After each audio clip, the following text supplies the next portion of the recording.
नमस्कार दोस्तों, स्वागत है मेरे YouTube channel biology with doctor Gajendra में।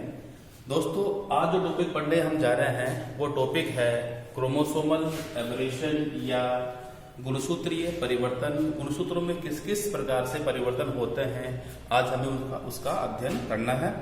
देखो दोस्तों, टॉपिक बहुत बड़ा है, तो मैंने कोशिश की है कि अभी थोड़ा समरी के रूप में थोड़ा सारांश इसका पढ़ लेते हैं और जब जरूरत पड़ेगी तो हम एक एक पॉइंट को अलग अलग से देख लेंगे। अभी मैं एक पूरा एक ओवरव्यू लेके आ रहा हूँ क्रोमोसोमल एबरेशन का। चलो देखते हैं। देखो, क्रोमोसोमल जो चेंजेस जो होते हैं, गुणसूत्रों में जो परिवर्तन होते हैं वो सामान्यतः दो प्रकार से हो सकते हैं।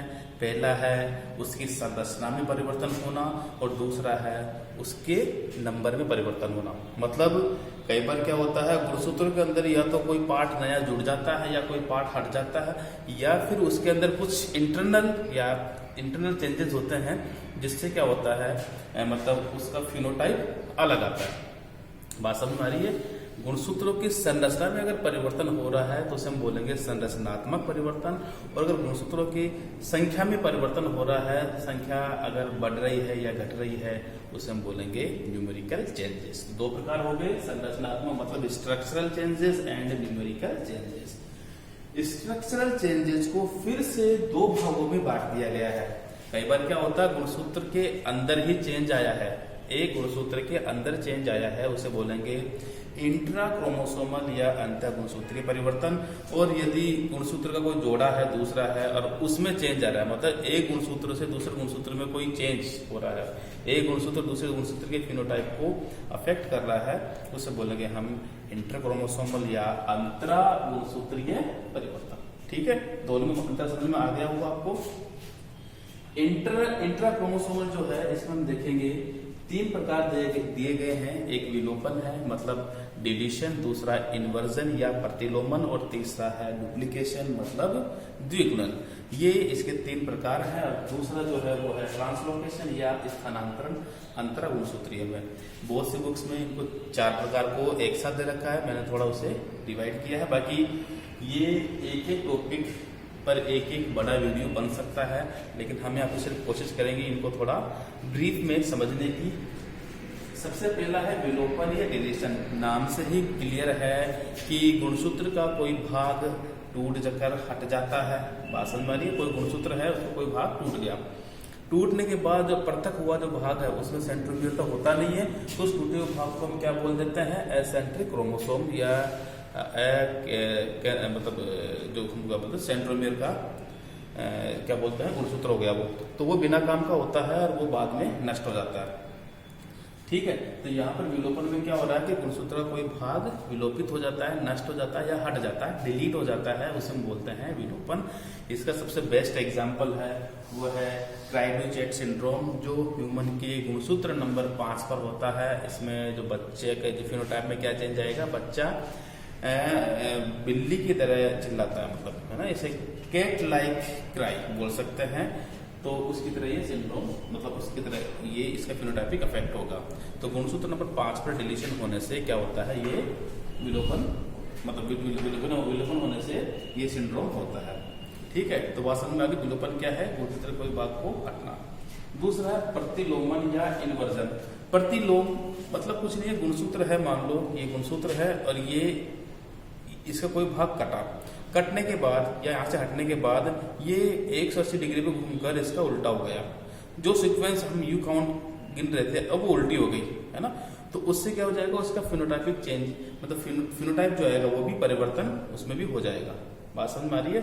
जो गुणसूत्र है वो टूट के, जैसे मान लो मैं यहाँ बता देता हूँ थोड़ा सा, ये गुणसूत्र है, इसका ये भाग टूट गया, यहाँ से ये टूट गया, ये भाग था, ये टूट गया, अलग हो गया, ये अलग हो गया यहाँ से, और अब ये यहाँ से ये भाग 180 डिग्री पे घूम जाता है, मतलब इसका ये भाग ऐसे हो गया और वापस यहाँ पर ऐड हो जाए। ठीक है, इसका सिंपल तरीके जैसे हम इसको पढ़ेंगे वैसे आप चिंता मत करो, हम आगे जब टॉपिक पढ़ेंगे तो एक एक टॉपिक देखेंगे, उसमें आपको समझ में आ जाएगा। इसका बेस्ट तरीका जैसे आपको बताता हूँ मैं, ऐसा भी है, जैसे ये गुणसूत्र है, ये 1 2 3 4 जीन है, 5 6 7 8 जीन है।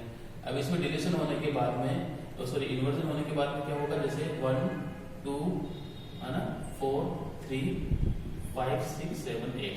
देखो ये 3 4 से 4 3 हो गया।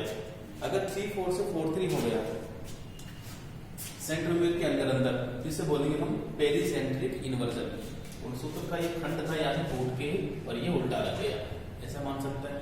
या फिर हो सकता है कि ऐसे हो जाए 1 2 3 5 4 6 7 8। तो अब देखो यहाँ पर ये 4 5 5 4 हो गया और इसके अंदर सेंट्रोमियर इंक्लूड भी हो गया, उसे बोलेंगे पेरासेंट्रिक इन्वर्जन।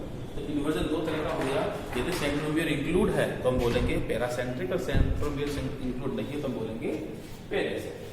ठीक है, तो इस तरह से हम इस टॉपिक को आगे और पढ़ेंगे, अब इसलिए इतना ही समझना है। आगे देखो इसमें द्विगुणन या डुप्लीकेशन, ये इन्वर्जन उसका विलोपन का जस्ट उल्टा है। विलोपन में किसी गुणसूत्र का एक भाग टूटकर अलग हो जाता है। यहाँ पर क्या होता है, गुणसूत्र का कोई जीन दोबारा रेप्लिकेट होके मतलब रेप्लिकेट हो जाता है, जुड़ जाता है। जैसे मान लो यही है, अगर इसमें हम डुप्लीकेशन करें तो ये 1 2 3 4 3 4 5 6 7 8, तो ये गुणसूत्र दो बार, गुणसूत्र में कोई जीन दो बार रेप्लिकेट हो गया, मतलब दो बार डुप्लीकेट हो गया, दोबारा उसकी प्रेजेंस हो गई, 3 4 जीन दोबारा 3 4 वापस आ गया है। अब ये भी इसी तरह से है, कोई टेंडन डुप्लीकेशन है, डिस्प्लेसमेंट है, बहुत सारे इसके प्रकार हैं, तो हम वहां पर नहीं जाएंगे, सिर्फ इतना देखेंगे डुप्लीकेशन क्या होता है, गुणसूत्र के किसी हिस्से का डुप्लीकेट होना। उसके बाद इसमें एग्जांपल है जैसे बार आइज ऑफ ड्रोसोफिला। ड्रोसोफिला के अंदर बार आइज या शलाका जो आंखें होती है, वो उसका कारण क्या होता है, ये डुप्लीकेशन ही होता है। अगला है अंतरा गुणसूत्रीय, इसमें है इंटर क्रोमोसोमल, मतलब एक गुणसूत्र से दूसरे गुणसूत्र में चेंज होना। इसमें है एग्जाम्पल कौन सा, स्थानांतरण या ट्रांसलोकेशन।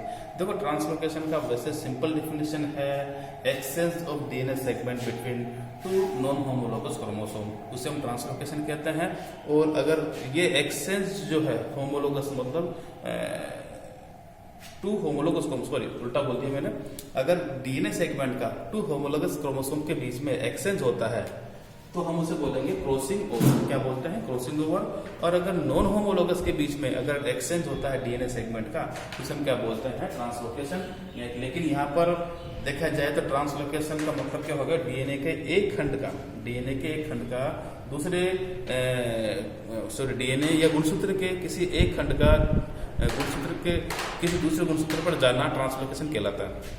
दो गुणसूत्र हैं, ये होमोलोगस भी हो सकता है, हेटेरोलोगस भी हो सकते हैं, है ना। इन दोनों के बीच में अगर गुणसूत्रों का एक्सचेंज हो रहा है तो उसे हम क्या बोल देंगे, ट्रांसलोकेशन। और ये दो प्रकार से हो गया, अगर दोनों गुणसूत्र होमोलोगस है जब तो हम इसे नॉर्मली म्यूसिस के अंदर होता है, उसे हम बोलते हैं क्रॉसिंग ओवर। जो गुणसूत्र म्यूसिस की जो प्रोफेज फर्स्ट है उसकी पेकाइटिन स्टेज में ये होता है, ठीक है। लेकिन एक होता है नॉन होमोलोगस के बीच में क्रोमोसोम्स का एक्सचेंज होना, तो उसे हम एक्चुअल में हम क्या बोलते हैं, उसे हम ट्रांसलोकेशन कह देते हैं। तो यहाँ पर दो गुणसूत्रों के बीच में डीएनए सेगमेंट या जीनों का आदान प्रदान होता है, उसे क्या बोलते हैं, ठीक है। ये ध्यान रखना, अगर होमोलोगस के बीच में, ठीक है, दो गुणसूत्र होमोजाइगस या होमोलोगस या समजात गुणसूत्रों के बीच में है तब तो क्या बोलेंगे हम इसे, क्रॉसिंग ओवर।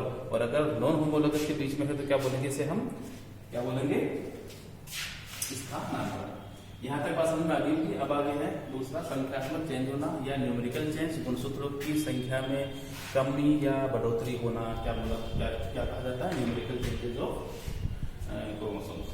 इसमें हम देखेंगे दो प्रकार हैं, असुगुणिता और सुगुणिता। असुगुणिता मतलब एन्यूप्लॉइडी, जिसमें गुणसूत्र नंबर 1 कम या 1 अधिक होता है, उसे हम बोलते हैं एन्यूप्लॉइडी। और यदि गुणसूत्रों में पूरा सेट चेंज हो रहा है, पूरा सेट, जीनोम जो होता है, जीनोम में पूरा सेट चेंज हो रहा है या बढ़ रहा है, उसे हम बोलेंगे सुगुणिता। यहाँ पे पहले देखते हैं हम एन्यूप्लॉइडी में दो मैंने क्या बताया था, या तो गुणसूत्र नंबर कम हो रहे हैं या गुणसूत्रों के नंबर बढ़ रहे हैं। कम हो रहे हैं तो उसे बोलेंगे हम अधोगुणिता, मतलब हाइपोप्लॉइडी या हाइपर एन्यूप्लॉइडी। और दूसरा कौन सा, हाइपर एन्यूप्लॉइडी या हाइपरप्लॉइडी। हाइपर का मतलब बढ़ना, हाइपो का मतलब घटना।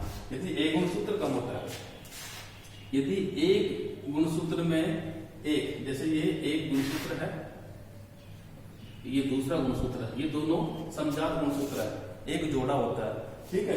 तो जैसे जीनोम है 2 1 जितने हैं उनमें से अगर मान लो सिर्फ एक गुणसूत्र, एक जोड़े में से सिर्फ एक गुणसूत्र कम हो रहा है, उसे हम बोलेंगे 2n - 1 मतलब ये कम हो गया।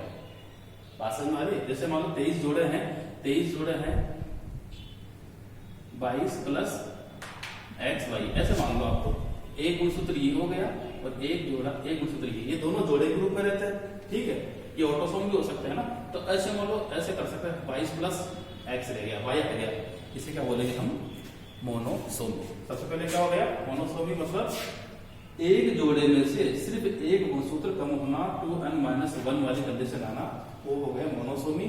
और इसमें आपने एग्जाम्पल आपको पता ही है, जैसे कौन सा है? टर्नर सिंड्रोम है। टर्नर सिंड्रोम 44 प्लस X होता है। ठीक है, उसके बाद हम दूसरा देखते हैं डबल मोनोसोमी। इसमें क्या होगा कि जैसे ये दो गुणसूत्र हैं या इधर 22 जोड़े हैं, 22 जोड़ों में से मान लो किसी 21वां जोड़ा या 20वां जोड़ा, उसमें से एक दो जोड़ों में से दो अलग अलग जोड़े हैं, एक जोड़ा ये है एक जोड़ा ये है, इन दोनों में से एक गुणसूत्र कम हो गया, बाकी सारा क्या ऐसा का ऐसा ही है, इसे बोलते हैं डबल मोनोसोमी। और तीसरा कौन सा? नलीसोमी। इसमें क्या होगा कि जैसे ये गुणसूत्र का पूरा सेट है, ये पूरा सेट ही गायब हो जाए। कोई भी हो सकता है, वो एक सेट है पूरा और ये पूरा सेट गायब हो गया। उसे सेट मतलब एक जोड़ा। जैसे मनुष्य में कितने गुणसूत्र हैं? 46 हैं, 23 जोड़े हैं, 23 जोड़े में से एक जोड़ा गायब हो गया तो कितने बचे? 22 जोड़े ही बचे। तो वैसे है ना, एक सेट में से एक जोड़ा अगर पूरा गायब हो रहा है, उसे बोल देंगे हम क्या? नलीसोमी। अगर दो जोड़ों में से एक गायब हो रहा है तो उसे बोलेंगे डबल मोनोसोमी, और एक जोड़े में से एक ही गायब हो रहा है उसे बोलेंगे मोनोसोमी। उनके एग्जाम्पल बताइए आपको। इसके बाद आगे चले हम अधिगुणिता या हाइपर। इसमें क्या होता है? गुणसूत्र का एक गुणसूत्र बढ़ जाता है। ठीक है, जैसे ट्राइसोमी की मोनोसोमी जैसे, बस थोड़ा सा उल्टा है। इसमें एक जोड़े में से एक गुणसूत्र बढ़ जाता है। जैसे ये एक जोड़ा था, एक और आ गया, इसमें एक गुणसूत्र बढ़ गया, उसे बोलेंगे 2n + 1। जैसे आपने पढ़ा होगा trisomy on chromosome number 21, down syndrome जो है ना, ऑटोसोम पे होती है, 21वें नंबर पर ट्राइसोमी होती है। एक जोड़े की जगह वहां पर 3 हो जाते हैं, एक जोड़ा है वहां पर एक एक्स्ट्रा में और आ जाता है, इसलिए क्या बोलते हैं हम? ट्राइसोमी। डबल ट्राइसोमी मतलब दो अलग अलग जोड़ों से एक गुणसूत्र बढ़ गया। ठीक है, उसे बोलेंगे डबल ट्राइसोमी। टेट्रासोमी पूरा एक जोड़ा ही नया आ जाना, जैसे 23 जोड़े हैं तो 24 जोड़े हो जाना। जैसे पढ़े ही पढ़ने काफी तुमने सुपर फीमेल वगैरह पढ़ी है, जिसमें है सिंड्रोम वगैरह पढ़े ना उसमें, तो यहाँ पे आपको समझ में आ गई होगी कि हाइपरप्लोइडी क्या है, हाइपो क्या है। सुगुणिता मतलब यूप्लोइडी, इसमें पूरा सेट, जीनोमिक सेट जो है पूरा चेंज हो रहा है। जैसे मोनोप्लोइडी, इसमें नंबर ऑफ जो सेट होता है वो एक ही होता है, इसे हम n बोल सकते हैं या x बोल सकते हैं, एक ही बात है। उसके बाद डिप्लोइडी, इसमें नंबर ऑफ जीनोम जो सेट है वो 2n होता है, 2x होता है, दो सेट होते हैं जीनोम के। और पोलीप्लोइडी में मतलब इसमें जैसे अधिकांश ये प्लांट्स में होता है, 2n के बाद 3n 4n 5n 6n। जैसे गेहूं की देख लो तुम, टेट्राप्लॉइड भी होता है, हेक्साप्लॉइड भी होता है, ऑक्टाप्लॉइड होता है। इस तरह से बहुत सारी स्पीशीज प्लांट में बनाई गई है। आगे अब ये जो टॉपिक है ये एक पॉइंट पे मोनोप्लॉइडी, डिप्लॉइडी, एनिप्लॉइडी जो भी है, इन सब पे एक पे एक बड़ा वीडियो बन सकता है। अगर वीडियो अच्छा लगे तो लाइक करना। कोशिश करूंगा मैं कि आगे अगर तुम्हें इनमें से कोई टॉपिक लगता है कि भाई हाँ सर ये थोड़ा डिटेल में समझना है, क्योंकि ये टॉपिक बहुत बड़े हैं, मैं बता रहा हूँ फिर से, हमें इन्वर्जन को भी समझने में 1 या 2 वीडियो बन सकते हैं। तो वही है कि अगर तुम्हें लगता है कि सर इन पे और वीडियो बनना चाहिए, ठीक है, नहीं बेसिक नॉलेज के लिए तो आपकी ये वीडियो काफी है। आप इसे पढ़ के समझ के और आप खुद से भी पढ़ सकते हो, और एक जैसे एक कंपटीशन के अंदर आप मतलब आराम दे सकते हो, इस पे एग्जाम में आप आराम से इसमें परफॉर्म कर सकते हैं। यहाँ पे ध्यान देना यह है कि इन सबकी डेफिनेशंस पता होना जरूरी है, सबके एग्जाम्पल्स याद होना जरूरी है। तो कोशिश करना कि एग्जाम्पल्स तुम याद ढंग से कर लो कि कौन सा किस कैटेगरी में आ रहा है, किस में किस तरह से चेंजेस हो रहे हैं। ठीक है दोस्तों, धन्यवाद।